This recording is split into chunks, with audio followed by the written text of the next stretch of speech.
ایک دفعہ کا ذکر ہے کہ ایک چھوٹے سے گاؤں میں تین دوست رہتے تھے جن کا نام علی، سارا اور حمزہ تھا۔ یہ تینوں ہمیشہ نئے کھیل اور مہمات کی تلاش میں رہتے تھے۔ ایک دن جب وہ گاؤں کی پرانی لائبریری میں کھیل رہے تھے، سارا کو ایک بہت ہی پرانی اور گرد سے بھری ہوئی کتاب ملی۔ یہ کتاب کافی مختلف اور پراسرار نظر آ رہی تھی۔ اس پر جادوئی نشان بنے ہوئے تھے۔ یہ دیکھو، یہ تو کوئی جادوئی کتاب لگ رہی ہے، سارا نے حیرت سے کہا۔ علی نے کتاب اٹھائی اور اس کے پہلے صفحے کو دیکھا جہاں ایک جادوئی کلمہ لکھا ہوا تھا۔ حمزہ نے مذاق کرتے ہوئے کہا، شاید یہ کتاب ہمیں کوئی خزانہ دلوائے۔ لیکن علی نے فوراً کہا، آئیو، اسے پڑھتے ہیں۔ جیسے ہی علی نے وہ کلمہ بلند آواز میں پڑھا، اچانک کمرے میں روشنی بھر گئی اور سامنے ایک عجیب و غریب جاندار نمودار ہو گیا۔ اس کا جسم چھوٹا تھا، مگر اس کے رنگ مسلسل بدل رہے تھے۔ اس کی آواز ہلکی اور دوستانہ تھی۔ میرا نام موکو ہے اور میں تمہاری مدد کے لیے آیا ہوں، اس نے کہا۔ تینوں دوست حیران اور خوش ہو گئے۔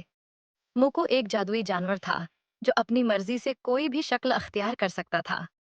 اس کے پاس حیرت انگیز طاقتیں تھیں جن سے وہ بچوں کے ہر مسئلے کو حل کر سکتا تھا۔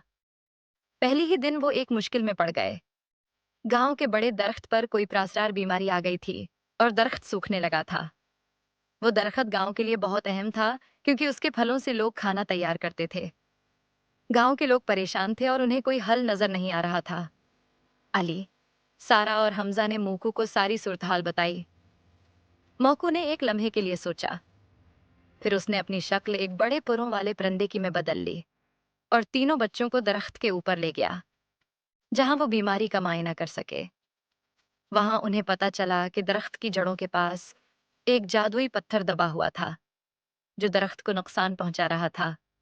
موکو نے اپنی جادوئی طاقت سے اس پتھر کو ہٹایا اور درخت کو ٹھیک کر دیا۔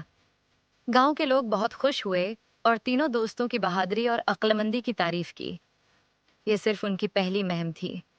اس کے بعد علی، سارا، حمزہ اور موکو نے کئی اور مہمات پر نکلے جہاں انہوں نے اپنے گاؤں کی مدد کی اور دوستی، ہمت اور اتحاد کا سبق سیکھا۔